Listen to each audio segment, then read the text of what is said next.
다음으로 우리가 한 학기 동안 나누었던 포커싱 되어 있는 강점과 재능에 대해서 잠깐 보도록 하겠습니다. 아까 말씀드린 것처럼 강점은 만들어가는 거죠. 재능은 뭐다? 주어진 것이에요.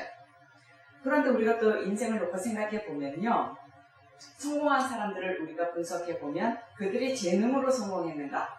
이건 통계학적인 결론입니다. 정성숙의 말이 아니라 강점으로 성공했는가? 또 재능으로 성공했는가? 통계학적으로 보면 99%, 100%입니다. 강점으로 성공하는 거죠. 왜? 재능은 그 강점에 덧붙여진 보너스 역할만 할 뿐이에요.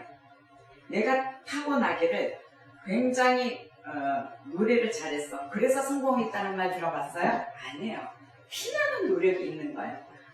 내가 다른 사람보다 굉장히 유연해. 그래서 발레리나가 세계적으로 유명해졌다. 그런 사람 있나요? 그렇지 않아요. 강수지의 발을 봤습니까? 그 발레리나? 그거 아주 흉하더라고요. 강수지 맞습니까? 많은 걸로 알고 있습니다. 대답이 없어? 네. 우리나라에 그 유명한 발레리나 있지 않습니까? 난 사람 이름을 이렇게 잘 인지를 못하니. 진입니다. 진. 네. 오케이. 강수진. 오케이. 그 발을 보고 깜짝 놀랐어요. 너무나 흉한 거죠. 얼마나 피나는 노력을 해서 발에 생살이 없어요. 다 굳은 살. 얼마나 노력했겠습니까? 그러니 재능은 주어진 건데 그걸로 결국 성공할 수는 없다는 거죠. 그것을 발견했으면 그것도 강점이 될 수 있어요. 계속 강점을 강화하는 거죠. 훈련함으로써 강화시켜 나가는 것이죠. 성격 강점의 기준을 이어서 보면 심리적 특성이라는 것이죠. 무슨 말인가? 내가 친절할 때 굉장히 기뻤어. 내가 뭔가 누구한테 배려를 하고 싶은 그런 심리가 자꾸 역동이 일어나. 그럴 때 이 사람이 그걸 나는 배려할 때 기쁘구나. 난 친절할 때 이것을 내가 하고 싶어. 내가 이 행위를 계속 내 걸로 만들고 싶어. 할 때 계속 반복하는 거죠. 강화해 나가는 거죠. 이런 심리적 특성을 살려서 성격 강점이 될 수 있는 것이고요. 그것은 그 자체로 가치가 있다라고 얘기하고 있는 것입니다. 그래서 강점은 우리가 지금 얘기한 것대로 갖추고 싶은 정신 상태인 거예요. 나는 이 친절이 너무 좋아. 나는 이 배려했더니 내가 너무 기뻐. 내가 이것을 갖고 싶어. 이러한 정신을 가지고 싶어. 그러니까 계속 내가 갖도록 노력하고 강화하는 거죠.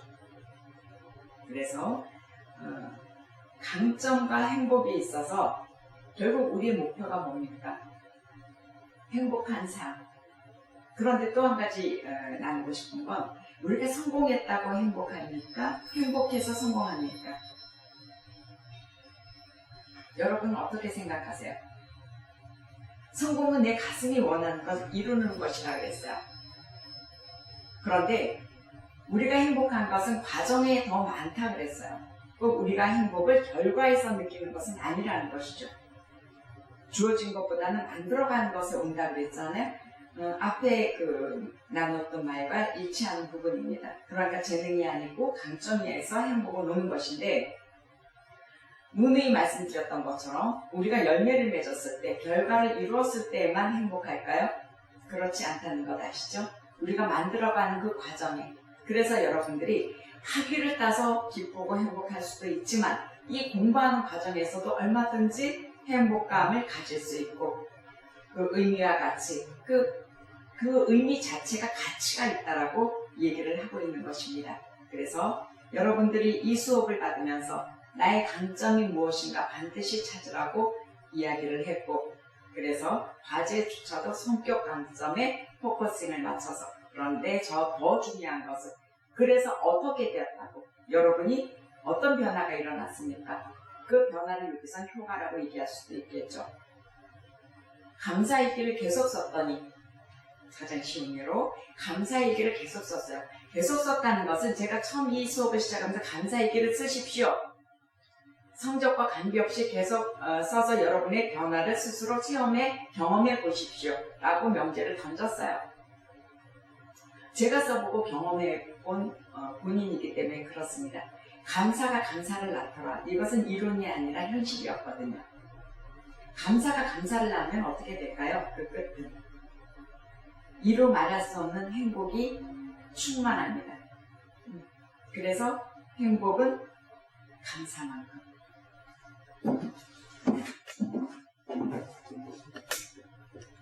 이게 잡힙니까? 카메라에? 네.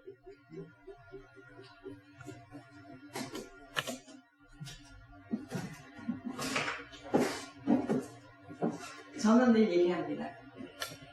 감사가 없는 사람이 행복하다고 하는 얘기를 들어본 적이 없어요. 여러분들이 그러면 행복할 게, 감사할 게 있어야지 감사하죠. 그럼 행복할 수 없나요? 라고 얘기할 수 있어요. 그런 인생은 없습니다.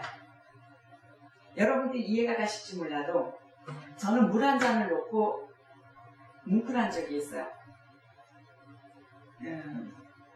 일전에 아프리카의 그 목말라함을 받고 그 결핍투성인 그 아프리카 아이들의 그 생활을 보고 굉장히 가슴 아팠던 적이 있어요. 직접 가서 도울 수는 없지만 간접적으로 도울 수 있는 방법을 저는 진행하고 있는데요. 정말 내가 이렇게 편하게 맑은 물 한 잔 마실 수 있는 것, 또 내가 좋아하는 이 커피 한 잔을 음악을 들으며 마실 수 있는 지금의 내가 너무 감사했던 거죠. 그때 그 행복이 사실 죄송한 마음도 들어오는 그런 좀 정서도 있었지만 너무나 감사했고 너무나 행복했습니다. 이렇게 우리가 찾아보면 사실 감사는 큰 게 아니라 작은 것부터 올 수 있는 것이죠. 그래서 감사의 크기만큼 행복의 크기가 결정되더라. 이것은 살아본 사람만이, 경험해본 사람만이 나눌 수 있는 명제라고 생각합니다.